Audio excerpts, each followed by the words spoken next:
دوستو یاد رکھنا، تگڑا اور مضبوط جوان پتہ کون ہوتا ہے؟ جس کی نظریں پوری طرح اس کے کنٹرول میں ہوں۔ یہ علامت جوانی ہے۔ جس آدمی کا پوری طرح، دو لوگ دنیا میں کبھی کوئی کارنامہ سر انجام نہیں دے سکتے، ایک جو حرام کھاتا ہو، ایک جس کی نظر ناپاک ہو۔ محمد بن قاسم جب یہاں آئے تھے نا، تو ایک دن بڑے پریشان تھے، تو ایک بزرگ کہنے لگے آپ کیوں پریشان ہیں؟ کہنے لگے راجہ دہر سے مقابلہ ہے اور ہماری فوج تو سندھ کے رستے بھی نہیں جانتی، زبان بھی نہیں جانتی، لڑیں گے کیسے؟ 2-4 دن کے بعد ان بزرگوں کی دوبارہ محمد بن قاسم سے ملاقات ہوئی تو بڑے خوش تھے۔ کہا اب آپ کیوں خوش ہیں؟ کہنے لگے وہ میرا مقابلہ نہیں کر سکتا، میں نے تحقیق کر لی ہے۔ کہا کیوں؟ کہنے لگے نظر کا گندہ ہے، اور جو نظر کے گندے ہوتے ہیں وہ میدانوں میں ٹھہرا نہیں کرتے۔ میدان کے لیے نکلنے کے لیے پاک جوانی کی ضرورت ہوتی، تطہیر مزاج ہونا ضروری ہوتا ہے، پاکیزہ افکار اور سچی اور سچی ستھری سوچوں کا ہونا ضروری ہوتا ہے۔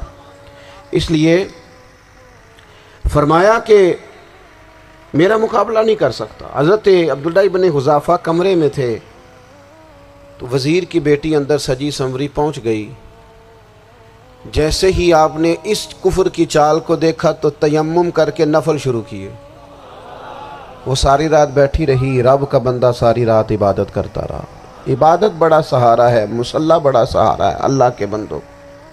صبح دروازہ کھولا، وزیر نے اپنی بچی سے پوچھنا چاہتا تھا رزلٹ کیا نکلا، تو وہ کہنے لگی پیچھے ہٹ جا، اب تیرا میرا تعلق کوئی نہیں، میں نے نبی پاک کا کلمہ پڑھ لیا۔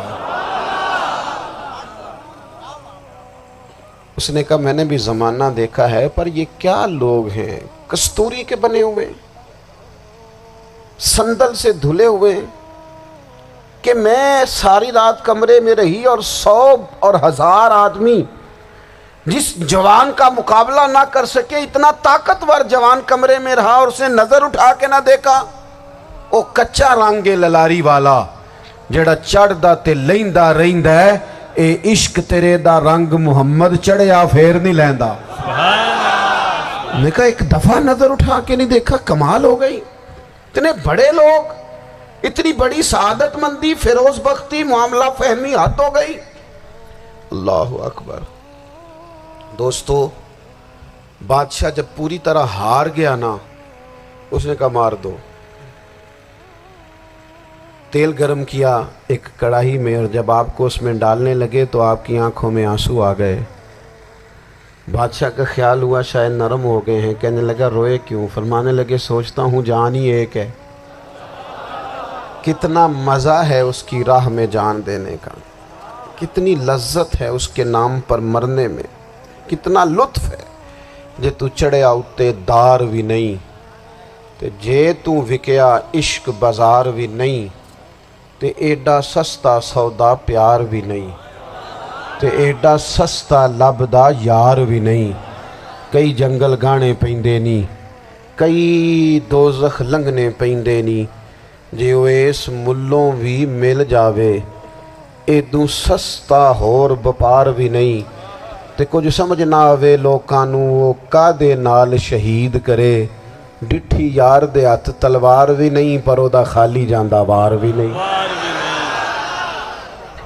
کہنے لگے ایک جان ہے نا، تو دل کرتا ہے ہزاروں ہوتی تو ایک ایک کر کے محبوب کے نام پہ قربان کرتا، جب میرے پاس ہے ہی ایک، کروں کیا؟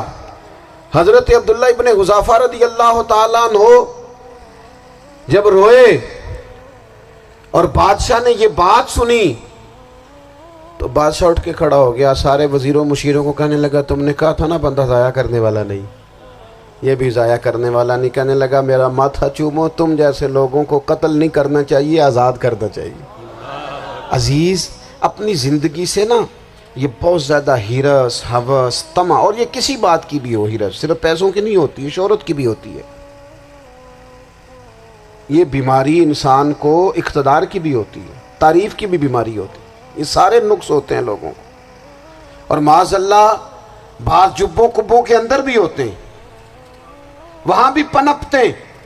اپنی زندگی جب تک اس سادگی میں نہیں لاؤ گے جو رسول پاک نے عطا فرمائی ہے، جب لوگ آسانیوں میں پوری طرح الجھ گئے تو پھر وہ دور ہوئے اور کفر چڑھ گیا۔ دوسری بات، اللہ کے محبوب صلی اللہ تعالی علیہ وسلم کی محبت ہم سے تقاضا کرتی ہے کہ ہم اس مشن کے لیے کام کریں جس مشن کے لیے رسول پاک نے کام فرمایا ہے۔ ہم سارے کام بڑی مضبوطی سے، سوچ سمجھ کے، تدبر سے، حکمت سے، تقاضوں کو مد نظر رکھتے ہوئے کرتے ہیں سارے کام۔ دین کے کام میں ہمارا مزاج نہیں ہوتا، او ہو جائے گا جی، آپ بسم اللہ پڑھیں جی، شروع کریں جی۔ آپ تقاضوں کو سمجھیں، چیزوں کو دبائیں نہیں، چیزوں پر غور کریں۔ کسی کے ذہن کی سطح پر سوال ابھرتا ہے، اس کا تسلی بخش جواب دیں۔ اپنی زندگی میں دین کے کام کے لیے اپنے آپ کو وقف کریں، اور دین کے کام کے بہت سارے پہلو ہیں۔ ہزاروں لوگوں کو قرآن پاک ٹھیک پڑھنا نہیں آتا، ہزارہا لوگ ہیں جو قرآن مجید کے مطالب سے آگاہ نہیں ہیں، دین کی بنیادی ضروریات سے لوگ نابلد ہیں۔ میں آپ کو کس طرح یہ بات سمجھاؤں کہ ہزاروں کی تعداد میں طلاقیں اس لیے ہوتی ہیں کہ مردوں کو طلاق کے مسئلے نہیں آتے، انہیں پتہ نہیں ہے کہ مجھے حقوق زوجین کے معاملے میں کیسے چلنا۔ ڈھیر سارے گھروں میں تباہی اس لیے ہے کہ تربیت اولاد کا دینی منہج ہمیں نہیں پتا۔ اپنا حصہ ملائیں دین کے کام میں۔ ایک آدمی کو اگر تو نمازی کرنے میں کامیاب ہو گیا، تیری زندگی بدل گئی۔ وہ دین بیزار لوگ جو ہمارے بیچ بیٹھ کے ہماری نوجوان نسل کو پگڑی اور داڑھی کا نام لے کے بنیادی طور پر دین سے دور کرتے، ایسے نوجوانوں کو دین کا پیغام محبت دے کر دین کے قریب کرنا ہماری ڈیوٹیوں کا حصہ ہے۔ ہمیں ذمہ داری کا احساس کرنا پڑے گا، ہمیں یہ خاص قدم اٹھانا پڑے گا، توجہ دینی پڑے گی۔ مساجد، مدارس، میں آپ سے عرض کروں، اتنی ڈٹ کے مخالفت ہوتی ہے نا مدرسوں کی، اتنی ڈٹ کے۔ میں ادارہ چلاتا ہوں، اس کے چلانے میں جو مشکلات ہیں وہ تو ہم بتا نہیں سکتے آپ کو، اس لیے کہ میری قوم، میرا اس قوم سے تعلق ہے جو نعت خواں امیر کرنا چاہتی ہے، مدرسے نہیں۔ ہاں، نقیب خطیب پیدا کرنا چاہتی ہے، شعر و شاعری کی زندگی کو پروان چڑھانا چاہتی ہے۔ فقط ہمارا ان لوگوں سے تعلق ہے جو لاکھوں کروڑوں روپیہ محافل پہ لگائیں گے، اور قاری صاحب بیچارے اگر مسجد کا کوئی ہونے والا کام کسی وقت بتا دیں گے تو وہ بڑی مشکل آ جائے گی ان کے لیے۔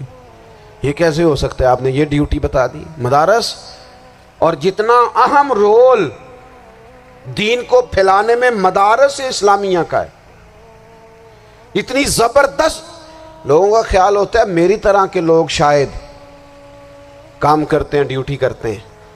یہ 10-15 لوگ آپ کو نظر آتے ہیں جو آپ کو کہیں میڈیا پر یا ادھر ادھر ڈیوٹی کرتے، مخلص لوگ اپنی جگہ پہ، وہ بھی بڑا ہی کام کر رہے ہیں، جو میڈیا پہ آ کے بھی اخلاص سے اور درد دل سے کو دین کی، ان کی بھی کسی بات کی حوصلہ شکنی نہیں، لیکن ہزارہا اساتذہ جو مدارس میں بیٹھ کے پڑھاتے ہیں، جنہوں نے وہ سارے لوگ تیار، آپ سمجھ نہیں سکتے کتنا بڑا کام۔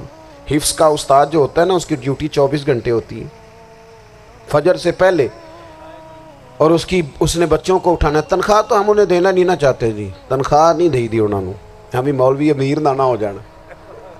مولوی نو تے سوٹ بھی 27ویں والی رات دے ہی ہے تاکہ کدھر سوان کے عید والے دن پا نہ لوے، چونکہ 27ویں تو بعد تے درزی پھڑتا ہی کوئی نہیں، کیوں حضرت؟ ایسا ہی ہے نا، اس وقت تو نہیں نہ لیتا۔ تو ہم چاہتے ہیں مولوی ہماری مرضی کے ہماری طرح کا سوٹ نہ پہن لے۔ مدارس کی مضبوطی، آپ یہ دیکھ لیں، یہ صلاح الدین ایوبی کا تعلق بھلا کس چیز سے تھا؟